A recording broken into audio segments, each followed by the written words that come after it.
Hello and welcome to sunny Southern California. We are in Anaheim and we're going to go visit the Disney parks.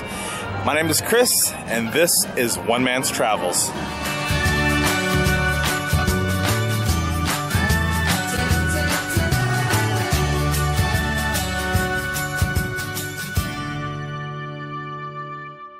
This is part 2 of my two-part Disney video series, and this time we're gonna cross the little path here and go to the original Disneyland. Let's get in. Alright, well, before we proceed into the actual park, I just wanted to point out I am here during Disneyland's 60th anniversary celebration. So there's going to be a lot of 60th celebration themed items throughout the park. Here you leave today and enter the world of yesterday, tomorrow, and fantasy as we make our way into Main Street, USA. Alright, well, Main Street, USA was designed and was an idea by Walt Disney. And he wanted to maintain that small town feel.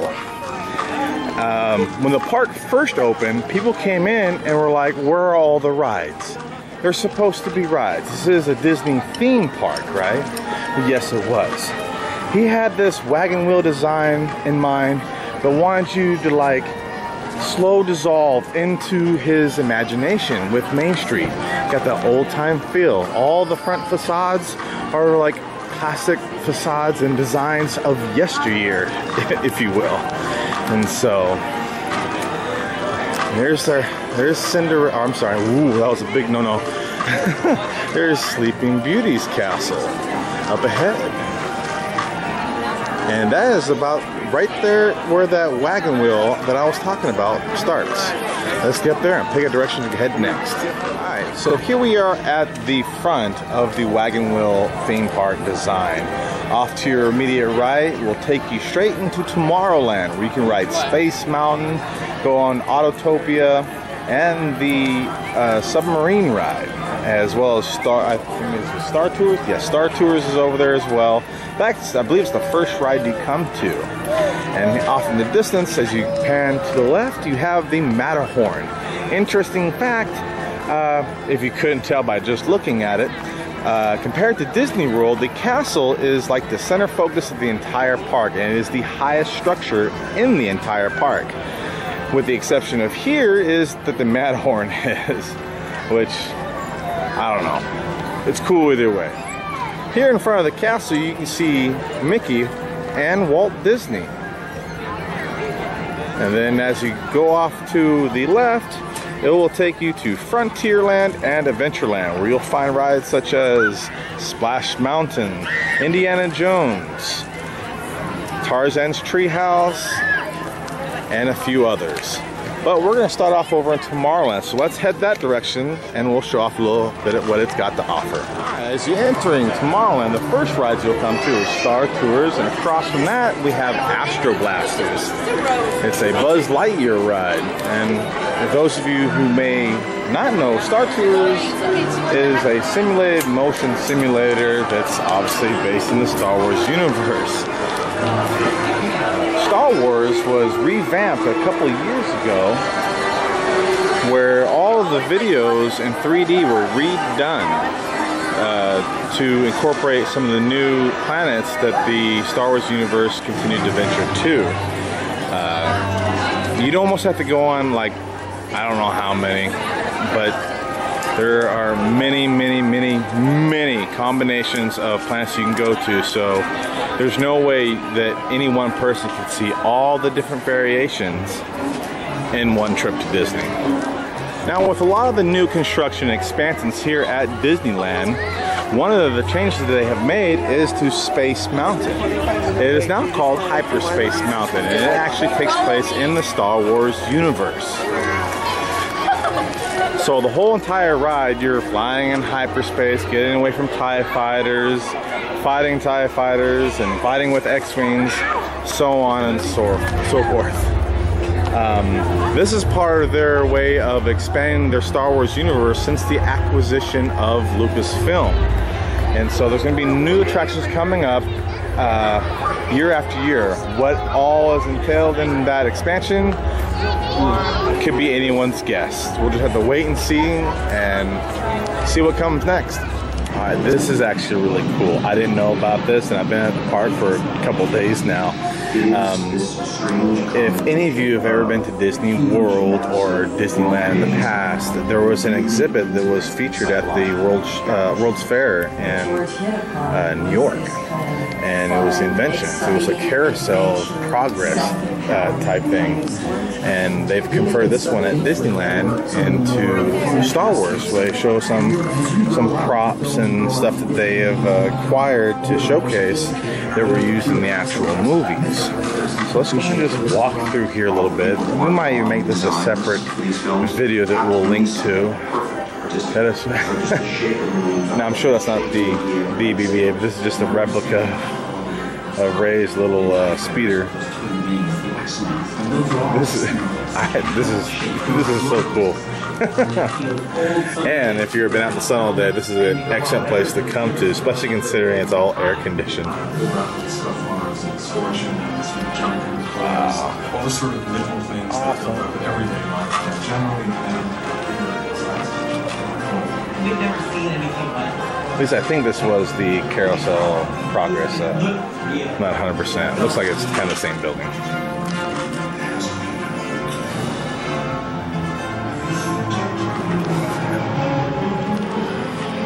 I'm wondering if these are just like replica models, or if any of these were actually used in the filming process of the original Star Wars films. You know, that would be awesome to see actual props that were used.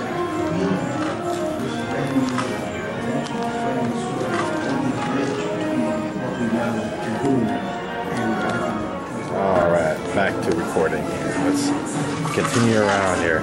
And off camera, I did actually just talk to a cast member, and they did confirm that this used to be the Carousel Progress many years ago. And then Innovations moved in here, and then Dreamland, I don't even know what that is.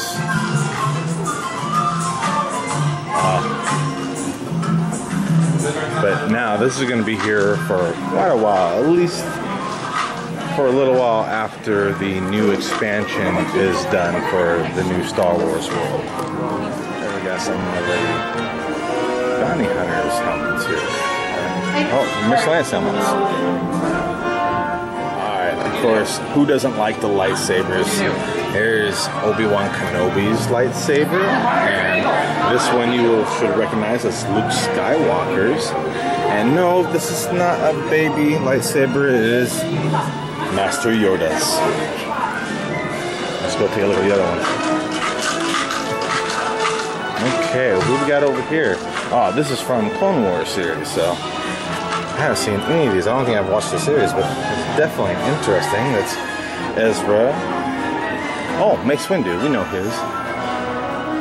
And that person's, I'm not going to butcher the name by trying to pronounce it. Alright, moving on. Alright, so after checking out all the lightsabers from all the various characters, I got to go back and meet Chewbacca. Now, how cool is this? I mean, I can just imagine a few of my hardcore Star Wars fan friends would have been like, oh, you so lucky, that is awesome, because, you know, Chewbacca's just one of the homies. And so, I thought it was really cool that I got to go back and meet him, and so, yeah, so moving right along. Alright, here's a few of the Stormtrooper helmets. I wonder if they're wearable. Ah, look at this, look at this, look at this. Count Dooku's. Well, his is over there, but the Inquisitor. And yes, there was something. I'm not an English major. Give me a break. There's Mace Windu's. Awesome. And yes, I know I said Mace Windu. I meant to say Count Dooku, but after looking at the lightsabers, I went back and I got to meet Kylo Ren. It was kind of an intimidating moment, but for all you people that are like scared of him, he's actually a really nice guy.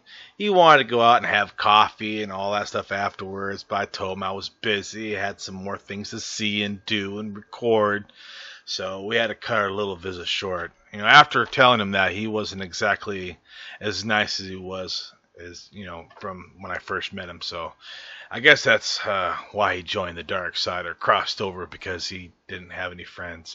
You know, he just wants to be loved, you know. But sadly, it's time to go back to the video. Sorry, I was distracted by the dark side for a moment. Kylo Ren was trying to recruit me. Holy crap, these are like replica of the original Kenner toys. This is really cool, but they're like supersized. I mean, look at this. I remember these guys being this big. Okay, now, I know people are probably going to ask in the comments, possibly, and yes, the back is saying, well, I don't remember if it had stats on the back or not. I can't remember. It's been a really long time. Yoda.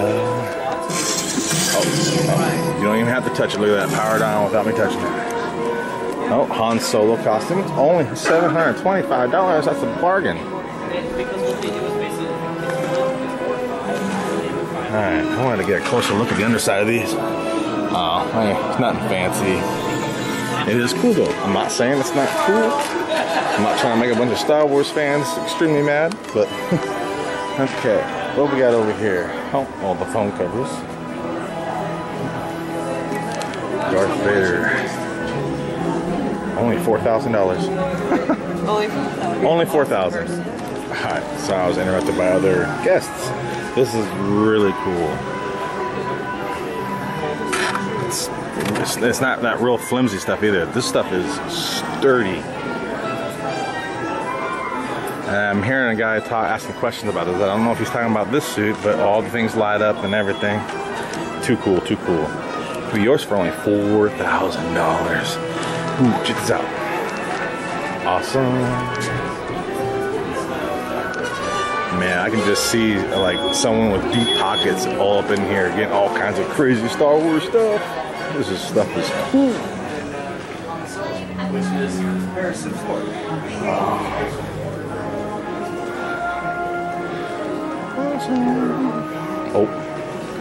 Oh, false advertising. I thought I was gonna be lightsaber with that umbrella. That's not to say that they don't have lightsabers. Oh, ask and you shall receive.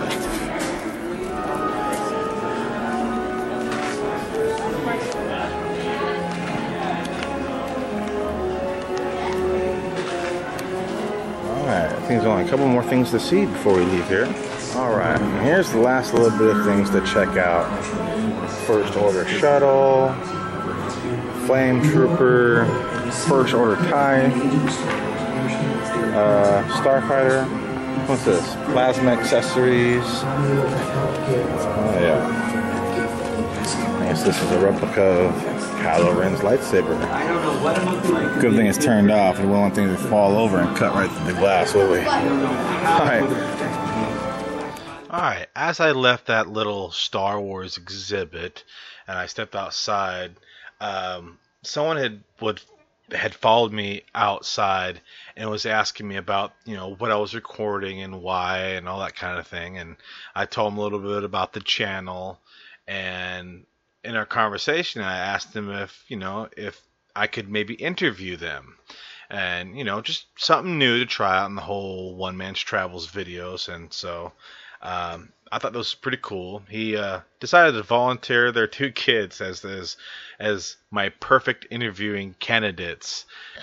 And so this is the first time I've done this, and if you thought this was kind of neat, let me know in the comment section below and what you thought about the whole adding guest interviews to some of my little One Man Travels videos. So, but you didn't see this section to hear me talk, so let's get right to our little interview here. Hello, is this your first time to Disneyland? No. No? How many times have you guys been here before? Almost every year. Every year? That's awesome. So you guys must live pretty close, huh? No. You guys live in California? Yeah. We live in the Bay Area. Oh, well, that's close enough, though. That's pretty close. I mean, I came all the way from Arkansas. That's almost 2,000 miles away. So what's your guys' favorite ride so far?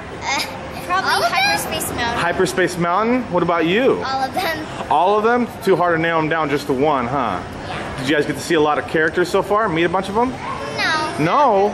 We barely had. I saw Kylo Ren. He was really funny. Yeah, he was. I got to see him. I didn't even know he was here. And so, all right, well, you guys have fun here at the park, and I'm sure you guys will be back again next year, right? Yeah. All right. And next month. Oh, awesome. Well, thank you guys. You guys have a good day. Thank you. You too. Bye. All right, after you get done meeting your Star Wars idols, Chewbacca or Kylo Ren, if you're part of the dark side, you can step right outside and race around this racetrack around Disneyland at Autotopia. See if we can see a couple of the cars here. Now, I do know that they remodeled and redid all the fiberglass and all the vehicles since Honda's now sponsoring it, but it's still fun. Everything still runs exactly the same. And just around the corner from the Autotopia is the Submarine Voyages featuring Disney's Pixar Finding Nemo. Now, before that, it was The Little Mermaid. Before that, I don't remember. I think the first time I was here before The Little Mermaid came out, I think this ride was actually down along with Space Mountain, but you don't care about that. Let's see if we can get a glimpse of one of the submarines. I don't see any of them actually. Well, I think we can catch a glimpse of the submarines here. Here's one that just took off and it's heading on its voyage. The Mariner. That's actually kind of funny because when me and the family were out here earlier, this is actually the sub that we rode. And there, I think they have 5 or 6 running at any given time. Mine. All right, here we are. Just past the submarine ride is the Matterhorn. This has always been one of my favorites. Now, I've been to Disney World and Disneyland. Haven't been to any of the Euro Disneys or anything like that. But this is not available at Disney World, and that is unfortunate because this has always been one of my favorites. But they do have, crap, I'm drawing a blank. Oh, they do have Expedition Everest, which it's fun, but since, yeah, this has always been one of my favorites since I was a little kid, the first time coming here. All right, well, here is the beginning or the front of the line of the queue for the Matterhorn bobsleds. I guess I can't show off some of them in action. It looks like it's currently down for maintenance. Or who knows, maybe someone lost their Mickey ears somewhere on the ride. There ain't no telling. But moving right along. From here, we head towards Pinocchio. And a lot of the other Fantasyland themed rides. Winnie the Pooh's over here. The Dumbo ride's over here. Let's see, it's a Small World is actually right over here, up to the right. I don't think they call it Fantasyland, it's Storybook Land, sorry. Alice in Wonderland. And as we continue around this area, around the Teacups ride, we'll come to the Peter Pan's Flight, Mr. Toad's Wild Ride, and I think Snow White is over here. Let's go around the corner and take a quick look. We're waiting in line in the queue of Mr. Toad's Wild Ride. We're gonna go ahead and go inside and take a little peek.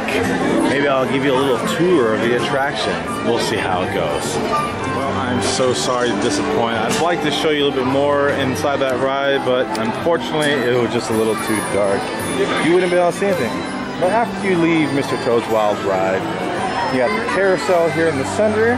Across the way we have Pinocchio's Daring Journey, Snow White's Scary Adventure, and Peter Pan's Flight. Now, I don't know if we can make it through this queue. We'll take a quick look to see what the wait time is. Maybe we'll give you guys a sneak peek. Let's see. Alright, it looks to be a little bit long. I'm expecting other company to join me here in a little bit. So we'll head around to the other side and see what there is to see. Alright, rounding the corner, we see Dumbo once again, and Casey Jr. Circus Train ride. I don't remember this ride, but obviously straight from the Dumbo story. And as we leave Storybook Land, we head into Frontierland.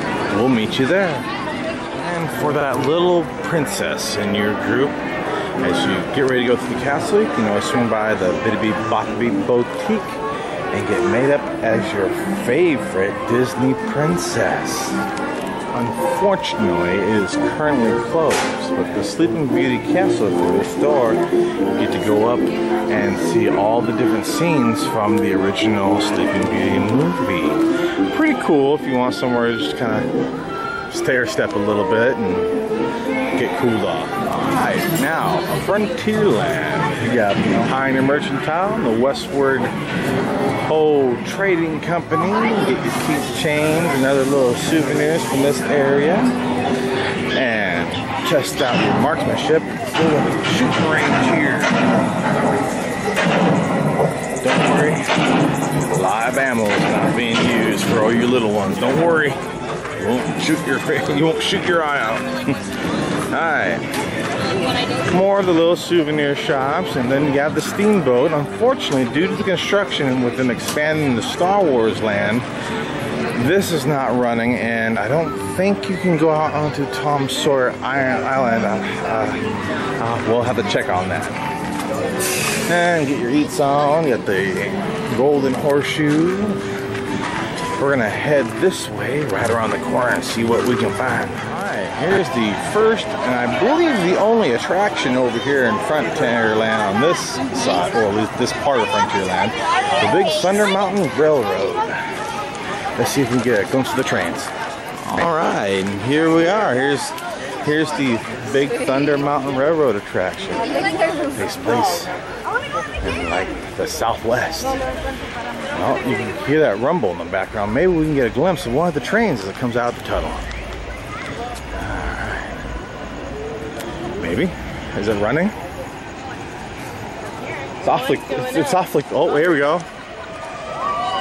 There they are.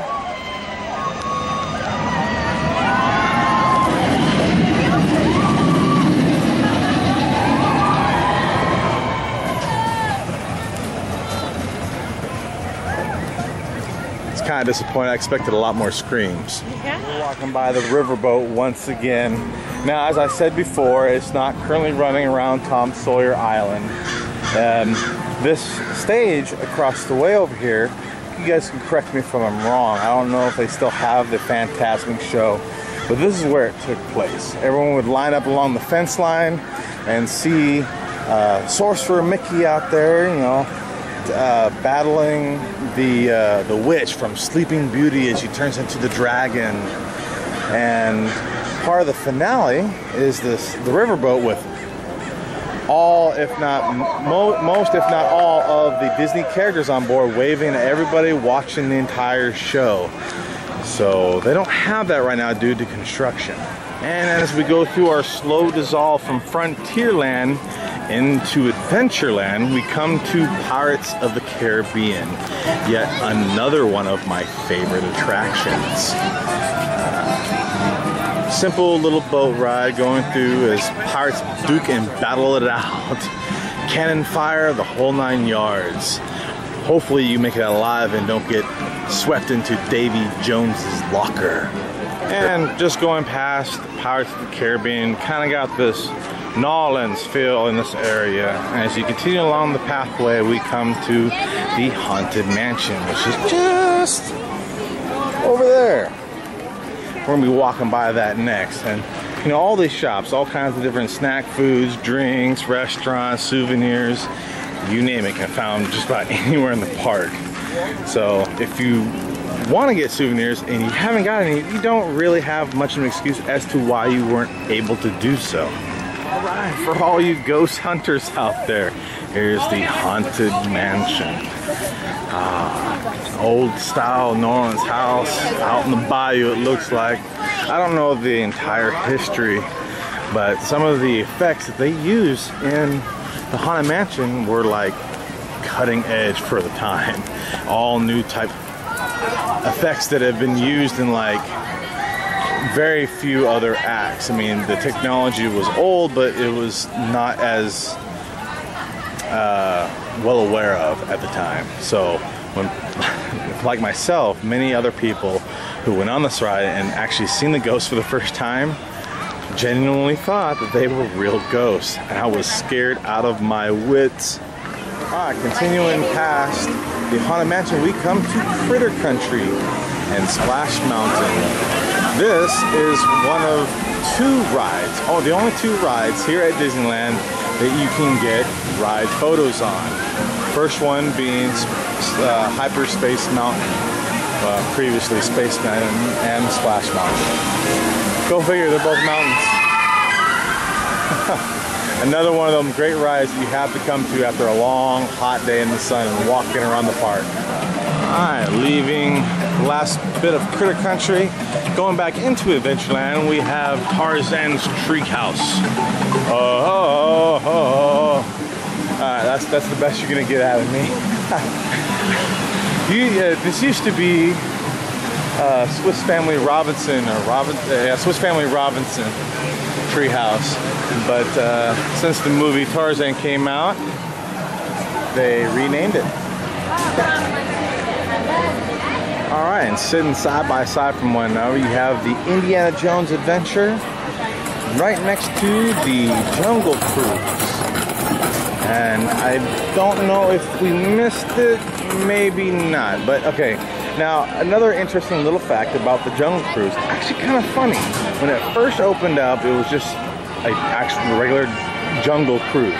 Obviously with all the animatronic animals throughout the entire ride.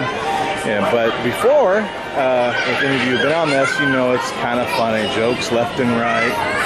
But before, it was just a serious deal. Here's an elephant, here's a snake, here's an alligator, here are the native peoples.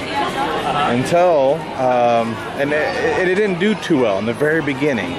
And Walt Disney was trying to figure out what was going on. So he decided to ride it and check out the ride for himself. And he enjoyed it because it was filled with actual facts. But it wasn't as popular with the guests because it wasn't entertaining. You're at a theme park and inspired Disney characters all around you. And one day he was walking by it and he heard a bunch of guests saying this was the best ride ever, it was so funny, laughing and having a good time, and he didn't know what it was. And so he decided to get on with the same driver or boat captain as they got off on, and there was nothing special about it, nothing fancy about it. And so a couple other times he rode and other guests were like thrilled and excited and laughing and having a good old time, and he decided to get on with that captain again. Nothing happened. It was just straightforward regular Jungle Cruise. And the second time around he told him he was going to stay on. He's like, I want you to do the same show or exhibit that you do with the other guests that were laughing and having a good time. And so nervously he continued to do so, or her, I don't remember if it was a woman driver or not, but he did all the jokes and everything else with the ride, and the guests that were on board with Walt enjoyed it.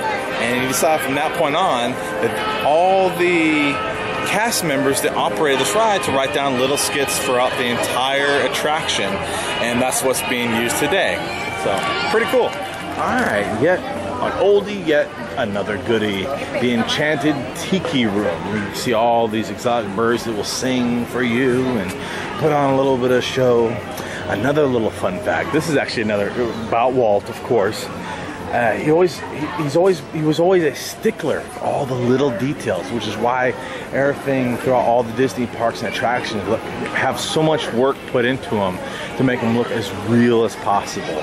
And the birds in the Enchanted Tiki Room were no exception. It was a while before they were able to get Walt to sign off on the whole singing bird thing as an attraction by itself, because the Tiki Room was originally planned to be a restaurant. And they did some surveys with some of the guests, and not very many people were thrilled about the idea of having a restaurant with birds above them that could potentially poop in their food, real or otherwise. So they showed the bird to Walt and how articulated it was, move its head, talk, left, right. I mean, it was so complex, it was crazy. And Walt stood there just looking at one of the birds for just a few minutes and finally asked the engineer or tech who designed it, well, it's not breathing. It needs to breathe. And so now all the birds have like an air bladder in their chest that is controlled by another mechanism to give them a realistic breathing look. So, all right, moving right along. Well, I'm out here at the transportation area waiting for my bus to go back to the hotel. Thanks so much for sticking around and on this little journey through Disney's California Adventure and Disneyland. Like this video if you liked it. Comment below. Tell me if there's anything that you wish I would have that you didn't see me go check out. I know there's a few attractions that I didn't mention. And subscribe to keep coming back for more of these travel videos. And we'll see you next time out there on the road. Thanks for watching.